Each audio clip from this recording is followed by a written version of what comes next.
When the accident happened, my life just completely changed. Didn't know that I was flirting with the loss of my limb, let alone the loss of my life.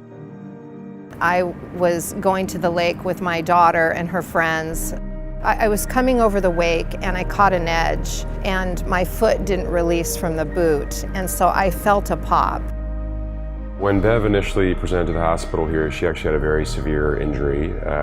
She had dislocated her knee, but she also had a vascular injury, so the major artery that feeds the leg runs just posterior to the knee. Because of that, she presented with an emergent type injury that had to be dealt with right away.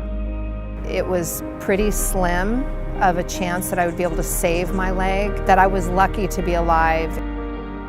Well, when we first got to her, actually, I talked to the orthopedic surgeon about it because her knee was so unstable, it really needed to be stabilized immediately. And she'd actually had the injury around 11 o'clock in the morning. We were getting to her around 8 or 9 o'clock, which is an extremely long time. A dysvascular leg, meaning a leg that doesn't have a blood supply anymore, it can only be left in that condition for a matter of a few hours at most before there are complications that are not repairable. Bev's injury, one of the things we had to do when she initially presented was make very large incisions to release the pressure in her leg.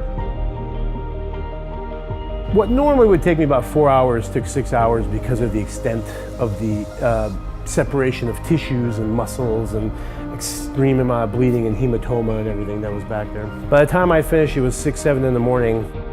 Everybody was telling me they had never seen the extent of my injuries and the person keep their leg. That made me extremely thankful to be at Regional because I was told it was the best trauma center. Most people who suffer the degree of injury that she had, you hope they get back to normal life. You don't necessarily expect they're going to get back to the same level of activity that they were before.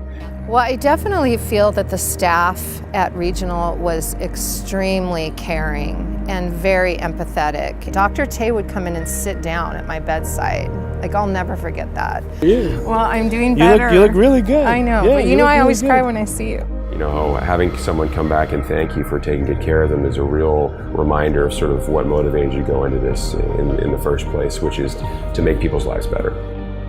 I'm doing what I love and helping people, and that's the main reason why I'm committed to